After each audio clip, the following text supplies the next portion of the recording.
One game in particular that wasn't disappointing for its hype and for its atmosphere was Portman Road when Ipswich played Liverpool. And I think that kind of atmosphere carried Ipswich for the first half, especially, didn't it, against their illustrious opponents. And they held their own really well. And it was a glimpse into, I think, Kieran McKenna's style and how he's going to try and adapt to the Premier League.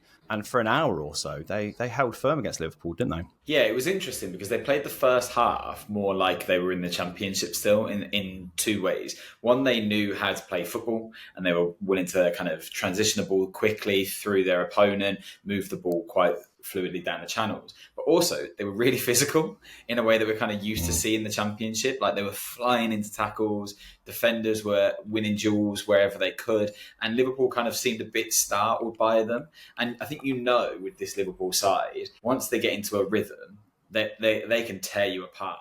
But actually, they do sometimes feel like they've got a bit of a soft underbelly. Like they don't have that steely defensive midfielder to kind of break play up. We know that their fullbacks are really good for going forward, but don't really like being caught on the back foot. And then they had Jarell Konsa in there as well, who looked a bit rattled at times as well, and obviously came off at half time. And Ipswich did really well at making themselves known to their opponents. And that's what you can ask for in the first day, particularly in a game like that, because you're never going to outplay Liverpool for 90 minutes as a newly promoted side. But they did at least make it a contest for a while. It's just a shame they couldn't keep that up. Yeah, I think they passed really well, didn't they? And they applied a lot of pressure, and in the press, I thought that was admirable. I was wondering how they would transition to Premier League life after playing pretty consistently for the last 2 seasons in back-to-back promotions. And they were true to their principles for the most part, weren't they? I was really impressed with McKenna's directions to his team to keep that going. There was a couple of counters that nearly paid off as well. Amari Hutchinson, very unlucky to not score as well. I think they would have gone into half-time feeling a little bit disappointed. Now, that's a great way to start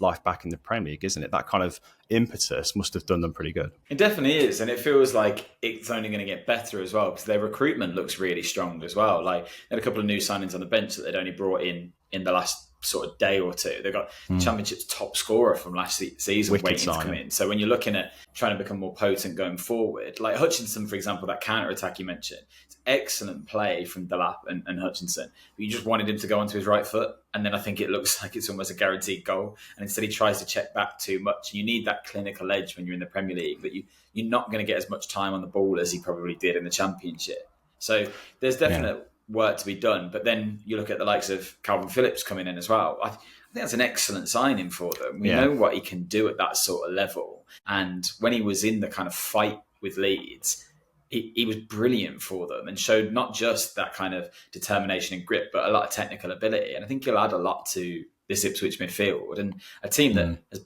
got no Premier League experience at all in their squad, really. Like, Tuan Zabi is probably one of the most experienced players there. And he was at both of our clubs, didn't really get a look in the Premier League that often, did it? No, and I think Kieran McKenna was saying after the game how he feels like it was kind of a downfall of the team in the second half, especially that when Liverpool were applying that period of dominance and the pressure was being applied, they just didn't really read the game as well as he'd like them to. And he felt like they should have just held firm better. I mean, that's going to be a learn for them at this stage of their development, isn't it? But that's what this is for Ipswich, isn't it? It's a stage of development and a really stern one. And it's their next game, Manchester City as well, Ipswich. It is, yeah. So, if there's ever a test for a team, get those out of the way first. And there were encouraging signs. What did you feel encouraged by the most from Ipswich's performance, mate? In the first sort of 60 minutes, as you say, maybe a little less than that, particularly the first half, left-back Davies, he was excellent and controlled Salah, actually, for the whole first half. And the problem is, when you've got a world-class winger like that running at you constantly, it's going to get tiring. And it looked like he did tire in that second half. But that's them getting used to what the Premier League really is. And he looked like an absolutely outstanding player.